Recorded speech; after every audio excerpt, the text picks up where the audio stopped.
So, after a long wait, we finally get a chance to walk into the largest shelter for stray animals in the heart of the buzzing Guwahati city. We are today at what seems to be marked as People for Animals Shelter Home at Borbari, Guwahati city. As we can walk in, we can see the area is huge and is home to over 200 animal souls.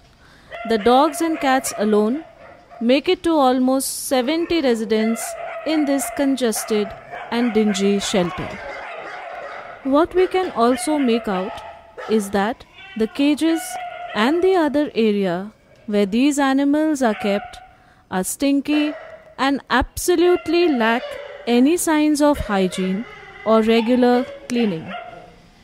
One can see the cobwebs shout out at the sorry plight of the two-storied animal shelter home.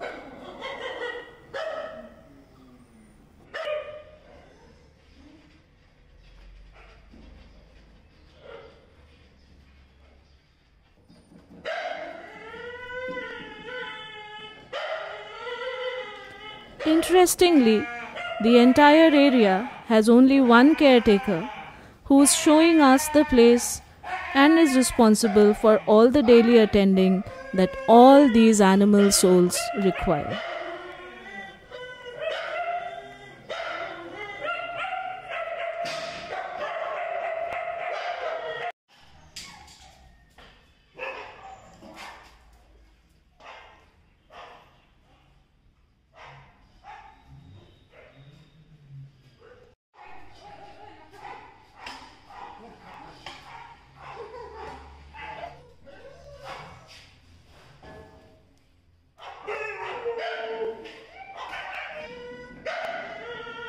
The feline members, who naturally need space, have been kept in a restricted and a small area and end up fighting and injuring each other almost on a daily basis. Even the dogs lie listless in thirst, waiting for a sign of love and care. The other residents are rabbits, geese, also called rajha, cows, sheep, goats, which are all in the same dirty and unattended condition.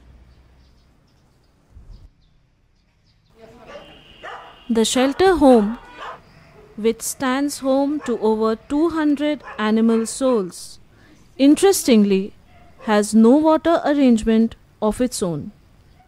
They need to buy water regularly as and when they require.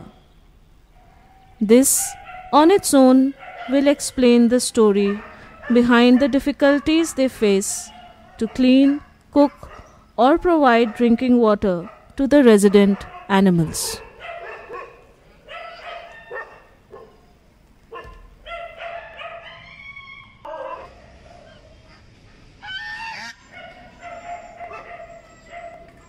As we walk on a muddy, actually a no path, we can see that there is a proper reception area along with a couple of rooms dedicated for medical attention for all these animals.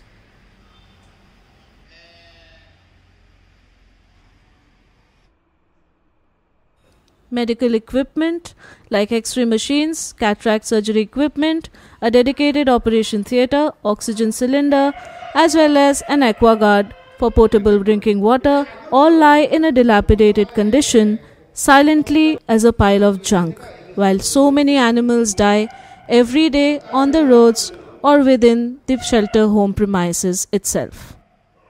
The area has no burial ground or any guard wall for animal safety.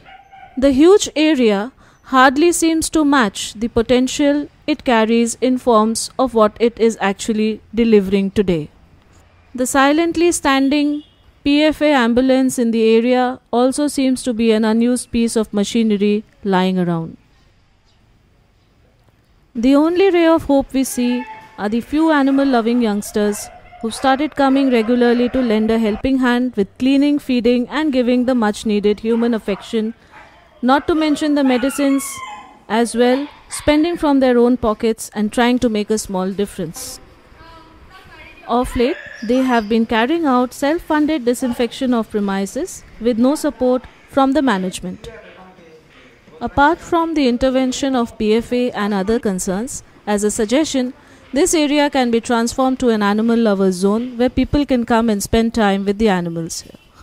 A cafeteria could help support fund issues, if any, and also be a crowd puller to this animal haven.